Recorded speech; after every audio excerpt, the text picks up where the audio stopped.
또 성경에 세 가지 접근 방법이 있습니다. 율법적인 접근, 구약에서는 율법을 지키면 하나님의 복 가운데로 들어가고 율법을 지키지 않으면 저주 가운데로 들어갑니다. 근데 우리가 간과해서는 안 되는 것이 하나님께서 저주하는 것이 아니라 본인의 선택에 의해서 저주 가운데 들어가는 것입니다. 그런데 구약에서는 이것을 하나님께서 저주하셨다라는 표현으로 말할 때가 있습니다. 하지만 정확하게는 하나님께서 일부러 저주한 것이 아니라 복과 저주 중에 본인이 저주를 선택해서 그 결과로 저주를 받은 것입니다.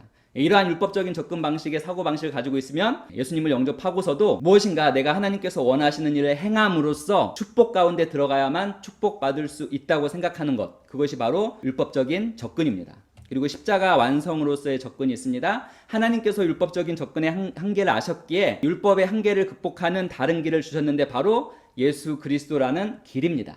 그래서 예수님이 십자가에서 우리의 모든 저주를 감당하셨습니다. 그래서 우리는 더 이상 율법적으로 접근할 이유가 사라졌습니다. 없어졌습니다. 예수 그리스도를 믿는다면 모든 저주를 감당하신 그 예수님의 혜택 안에서 이제 살면 되는 것입니다. 그래서 이 십자가의 완성으로의 접근에서 필요한 건 단지 믿음뿐입니다. 믿음. 하나님께서 내 치유를 위해서 값을 치르셨으므로 믿음으로 그 치유를 취하기만 하면 됩니다. 나를 부욕해 하시기 위해서 예수님께서 가난하게 되셨기 때문에 믿음으로 그 부요를 차지하면 됩니다. 이것이 바로 십자가의 완성으로의 접근 방식입니다. 자, 근데 세 번째 접근.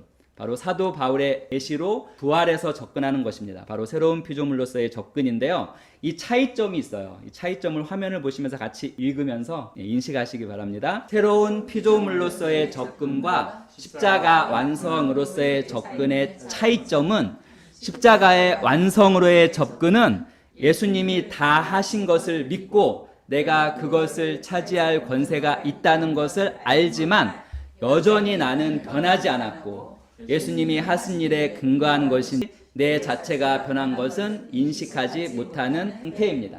여전히 저는 죄인입니다. 그러나 새로운 피조물로서의 접근은 내가 거듭날 때 새롭게 태어나서 새로운 본성을 갖게 되었다는 것을 알고 접근하는 것으로 나의 새로운 본성을 인식하고 살아가는 것입니다. 그래서 본성대로 살아가는 것은 본성을 잘 이해하기만 하면 어려운 일은 아닙니다. 그래서 율법적인 접근, 십자가 완성의 접근, 새로운 피조물로의 접근, 이 셋 중에 새로운 피조물로 접근이 어떻게 보면 가장 쉬운 접근입니다. 하나님께서 나를 의해 새로운 본성을 가진 자로서 다시 태어나게 하셨다는 것을 이해하는 것에서 시작합니다. 그래서 우리가 예수님을 영접하고 거듭났다고 표현할 때 그것은 새로 태어났다는 말입니다. 그리고 새로 태어났다는 말은 바로 의의 새로운 본성을 가지고 새롭게 일어났다는 의미입니다. 그래서 새로운 피조물로서 새로운 본성을 가지고 우리가 재창조되었다는 접근이 바로 우리가 하는 접근입니다. 그래서 그리스도 안에서 우리가 누구고 무엇을 가졌고 무엇을 할 수 있는지를 의식하고 그러한 영의 우리의 정체성